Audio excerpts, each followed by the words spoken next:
nangaba basajja muchichi mu betujjayo kashijayo babadde balelengana nga tetumanyi omukyamu yani kumba omuntu gwe tuyita owaffe Ichuli yenna mujinga. You know me, sit at danger, ne bwonkanga ne bwontiisa. Akatambi ako kolabye ye mwami Isma Olaxes jajja Ichuli omusajja ow'ekirevu ekyeru so nga ali ne mwana mulenzi alien skin owa sit at danger. Naye kapere ye yali yogera eddoboozi erya trendinga ampita Vicky omukutu nsinzidde buterevu ku Vicky exclusive yonna gy'osinzidde okubeera ng'otwegeka amaaso n'amatugo kyama nnyo nnyini ddala ky'okola ku mulimu w'okakalabiza nkugamba bugambi yongeramu bwongezi maanyi. It's a very very beautiful Thursday angibaagaliza ebatambulire bulungi nkoze ne Joel ku camera as usual nkutambulira wamu ne Hajati Kalodo omulombi weddwa kumwa walina ebizibu ebyenjawulo enamba 067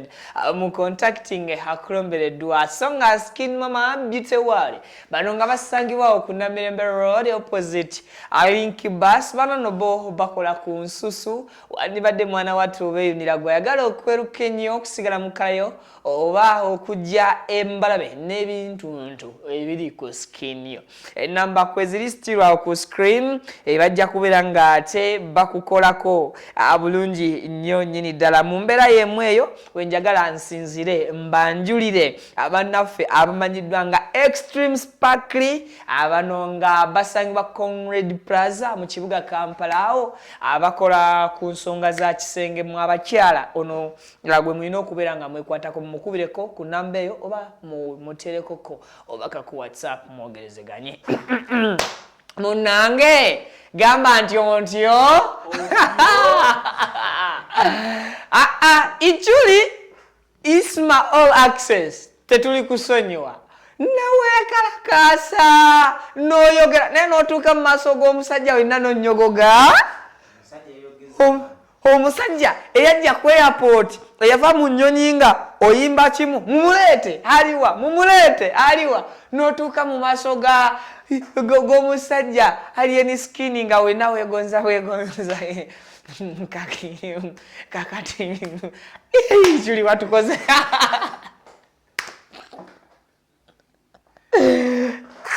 Ichuli watukoze bubi nnyo jikyamani wabebyononese Joel agamba simu mativu n'enkolayo.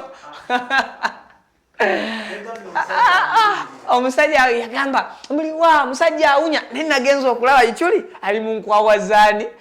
alien skin kakati nembuuza yamugamba anabenga ka drodio bakaita atya deodorant alemekerawo okuwunya kati ate ndaba Ichuli atava ku Nkwawa yani alien skin ekyabadde ku NBS lwabadde lunabere nyini but I think when nali ndi ku airport nakusibiri emabega kati nga ba Isma Olaxes ba Douglas Rwanga Kakalam case Papo Pate crew yonna nga bwe yagende Dubai ngekomyewo of course nali omu ku bantu abasobola okugenda okubakimako ku airport kakati nino abaana b'amawulire be nagamba nti Ichuli kyali mu kukola essaawa zino ali promotinga alien skin nga waliwo obusobozi oba possibilities chances nga ziri waggulu eza Ichuli okubeera nga yayogerezeganya ddane alien skin nga anoonya ngeri gy'akola ki ajja promotinga cause ffenna twali twebuuza mu busungu bwa Ichuli gye yabujja wa kiki ennyo alien skin kye yayogera ekireetera omusajja nga Isma Olaxes jjajja Ichuli okunyiiga ananyiigira omuvubuka ng'oyo owunya ate kati ali Munkwawa ze simanyi oba takyawunya weegaayagaaya omuddo simanyi ago amannyo ne gafuuka gakakobe katusakere ku kwegaaya weetegereze vidiyo Ichuli ayogera omwana actually wano mu njogera entuufu Ichuli yeetonda bwe yeetondera ali kugaaya kakoola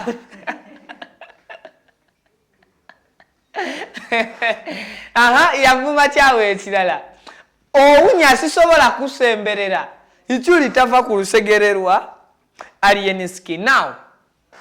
music ennaku zino alimu obujogoli bungi. Alien skin abadde nga akuba ebintu bye. And press conference gye yasooka okukolera ddala yaliko abamawulire baali bayitirivu nnyo nnyini ddala. I was one of them. Naye Alien Skin yagamba nti atandise endongo eya ddala. Kati afuuse muyimbi luli yali azze kukanga mu bukanzi. Ekyokufuuka omuyimbi ne tufuna ne poliisi nejja nemuyoolayoolaawo omusango ogutakola ki ogutagenze mu maaso. Bwe tujja ne tugattako Ichuli okumuvuma kati ng'omuntu yenna akozesa obwongo mu music industry otegeererawo nti asenvudde olugendo lwa endongo ye. So bino ebintu abayimbi bangi babikoze bakoze pranks ez'enjawulo bakoze stunts ez'enjawulo. So I think Ichuli was paid by Alien Skins management okukola kyonna kye yakoze kye yakoze. Nyowero agenze n'angamba nti Ichuli atya defeat yagenze olaba bagenda kutuusa obwenyi abantu bamukube okusinziira ku submission ya Jowero naye nze njiwakanya lwansonga Ichuli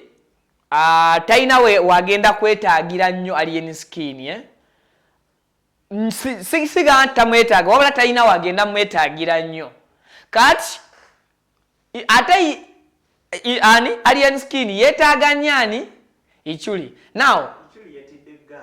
teyatidde egaali egaali eri evuga drone enevuga gundi Corolla anti erina nnako era zaawuka ezo nnako bwozi kati Ichuli distance njagala olabe akavidiyo kano Ichuli ne Alien Skin kuba makafaananyi singa Alien Skin akwata nnako n'agikuba Isma Olaxes ku luba awaawo lowooza Isma ava ku ttaka eyiye bakola ki sijja kiyisaawo ekyo kale byebyo Isma yali mu kazannyo ke ne Alien Skin kuyisaawo linnya lye and gino emizannyo gya bamukwatidde mu kuyimba buli muntu nga yeebuuza kiki ekiri awo ajjukira erinnya lya Alien Skin akubye Bamukute kiki ekiri awo okitegeera. So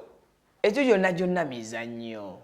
muntu kubeera ng'erinnya lye likola ki lyongerwako cause Alien Skin yali ate akwatiddwa in the morning n'ate oluyimba okitegeera baluyita batya dduo weeruli awo ekiro bamukwata akawungeezi n'asulayo naye tugenda okkeera ate ku makya ku poliisi bamuwe bondi nga ku poliisi takola ki ekyo kigambo kyo mbatadde bampita Viki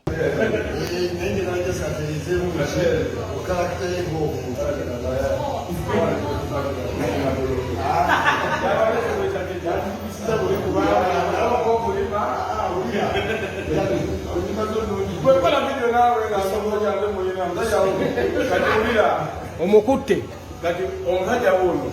yagenze n'agamba basajja mukikimo tetujaayo kasijaayo ojayo bulungi gwamuyina kimekiganye buno njagala Malonzi Choice MTN Stanbic Bank zonna nga ziriko sitya ki kutabagala Coca-Cola soya tajagala njagala Coca-Cola ekyo naye tutya ndeya nenga akalozo ko bawalo Menara kuka bali mu ghetto na bali wa televiziyo waze obimba obulimi na ya tokwe branding obulungi multi choice Coca-Cola Stanbic Bank ilenga bifuzaako no kubato neza de webisamu koziko ngafu abatanyeta abakola none nenda kambula mu kuba wagenza bazanya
Superstar.